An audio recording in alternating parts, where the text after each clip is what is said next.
வணக்கம். நீங்கள் இணைந்திருப்பது தமிழாவின் பிரதான செய்திகளுடன். விரிவான செய்திகளுக்கு செல்வதற்கு முன்னதாக முதலில் தலைப்புச் செய்திகள்.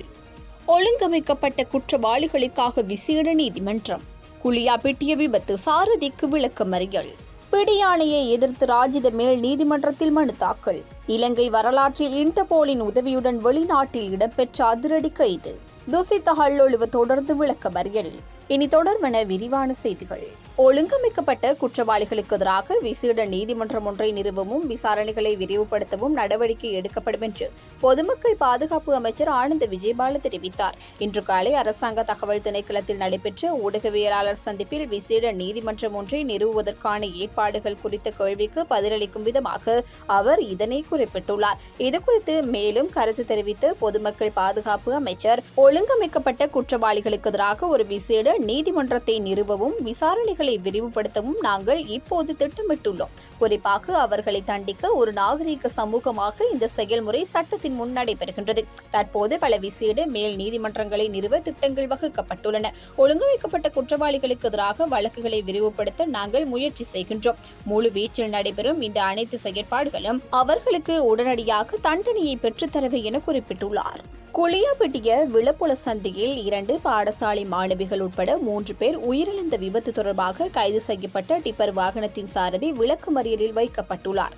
நேற்று காலை விளப்புல சந்தியில் உள்ள பள்ளிக்கல பாலத்தில் டிப்பர் வாகனமும் பாடசாலை வேனும் மோதி இடம்பெற்ற விபத்தில் 3 பேர் உயிரிழந்ததுடன் மேலும் 13 பாடசாலை மாணவிகள் காயமடைந்தனர். சம்பவம் தொடர்பாக குளியாப்பிட்டி போலீசார் டிப்பர் வாகனத்தின் சாரதியை கைது செய்து இன்று குளியாப்பிட்டி நீதவான் ரந்திகல லக்மல் ஜயலத் முன்னிலையில் ஆஜர்படுத்தினர். இதன்போது முன்வைக்கப்பட்ட சமர்ப்பணங்களை பரிசீலித்த நீதவான் சந்தேக நபரான டிப்பர் வாகனத்தின் சாரதியை செப்டம்பர் மாதம் 8ஆம் தேதி வரை விளக்கமறியலில் வைக்குமாறு உத்தரவிட்டார். அத்துடன் குறித்த சாரதி 24 மணி நேரத்திற்கு மேலாக தூக்கமின்றி வாகனம் ஓட்டியதாக தெரிய வந்துள்ளதாகவும் போலீசார் நீதிமன்றத்தில் தெரிவித்தனர். அதன்படி எதிர்காலத்தில் குறித்த டிப்பர் வண்டியின் உரிமையாளருக்கு எதிராக தேவையான சட்ட நடவடிக்கை எடுக்கப்படும் என்று நீதிமன்றத்தில் தெரிவிக்கப்பட்டது.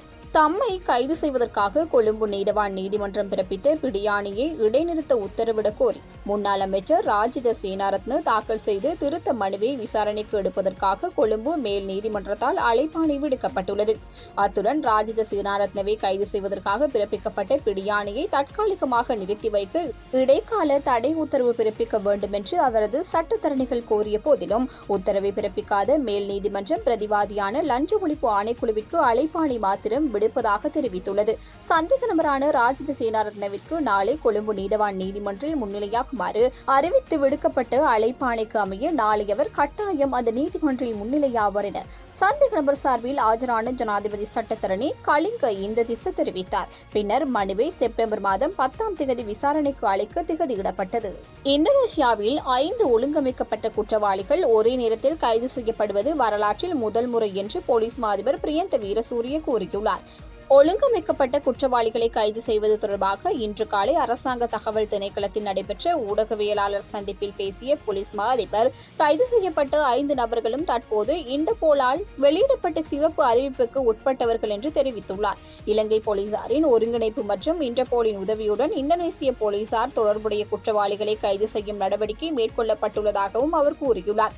இதற்கிடையில் இந்த நாட்டில் அரசியல் திட்டமிட்ட குற்றங்களில் ஈடுபடுவது வரலாறு இருப்பதாகவும் தற்போது அந்த சூழல் மாறிவிட்டதாகவும் குற்றவாளிகளுக்கு அரசியல் பாதுகாப்பு இல்லாத சூழல் உருவாகி வருவதாகவும் பிரியந்த வீரசூரிய விளக்கம் அளித்துள்ளார்.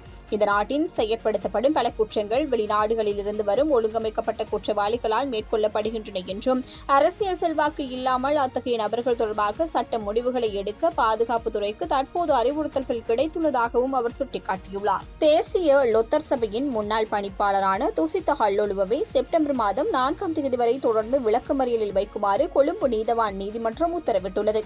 விசாரணையை நடத்தி வரும் கொழும்பு குற்றத்தடுப்பு பிரிவு மற்றும் பிரதிவாதியின் சட்டத்தரணி முன்வைத்த சமர்ப்பணங்களை பரிசீலித்த பின்னர் நீதிமன்றம் இந்த உத்தரவை பிறப்பித்துள்ளது. இத்துடன் தமிழாவின் பிரதான செய்திகள் நிறைவடைகின்றது. தொடர்ந்தும் தமிழாவின் செய்திகளோடு இணைந்திருங்கள். வணக்கம்.